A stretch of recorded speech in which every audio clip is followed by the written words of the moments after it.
Bonjour la famille, c'est encore la reine Opu, la seule et l'unique.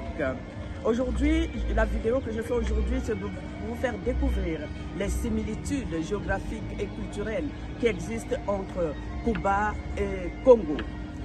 Cuba c'est 110 922 km² de superficie, 11 millions d'habitants. Le Congo, 342 000 km², 6 millions d'habitants. Cuba est entouré de l'océan Pacifique, le Congo, océan Atlantique. Cuba, c'est le climat subtropical. Le Congo, c'est le climat tropical. Cuba, c'est 330 jours d'ensoleillement. Le Congo, c'est 365 jours d'ensoleillement. Cuba et Congo se gorgent de lumière et de chaleur. Cuba, n'oublions pas que le Congo, c'est aussi le deuxième grand fleuve du monde, qu'on appelle le bassin du Congo. Cuba, c'est une culture originale et métissée. Congo, c'est une culture originale des diversités ethniques, carrefour vibrant de la culture et de tradition. Cuba est un peuple accueillant, dans la joie de vivre, la vitalité, l'humour chez eux, ce sont les maîtres mots. Le Congo, c'est un peuple accueillant, un peuple chaleureux. Cuba, c'est une nature pleine de ressources, une nature généreuse, île des zones montagneuses. Je vais citer au centre de la zone de la Sierra Maestra à l'est, là où a commencé l'histoire de la révolution cubaine.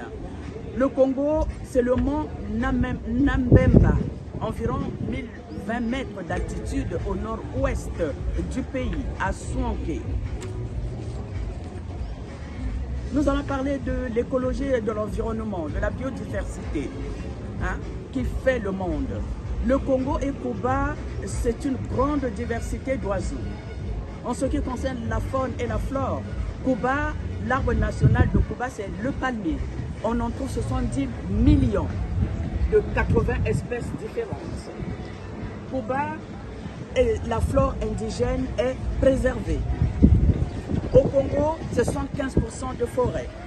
C'est aussi 170 km de côte bourrelées par l'océan Atlantique.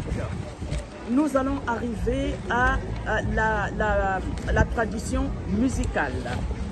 La tradition musicale. La musique est et demeure un des éléments fondamentaux de la société. À Cuba, la culture musicale, c'est le fruit d'un métissage entre les cultures espagnoles, africaines, haïtiennes et contemporaines. C'est pour cela qu'on trouve à Cuba la salsa et la rumba. La rumba est issue de la culture bantou. Et les Congolais, ce sont des bantous. La rumba, c'est la culture bantou, donc la culture congolaise. Mon monde à moi, voyez un peu ces similitudes et dites-moi ce que vous en pensez. Quand je dis cela, je vous dis donc à très bientôt. C'est la reine Opu, la seule et l'unique.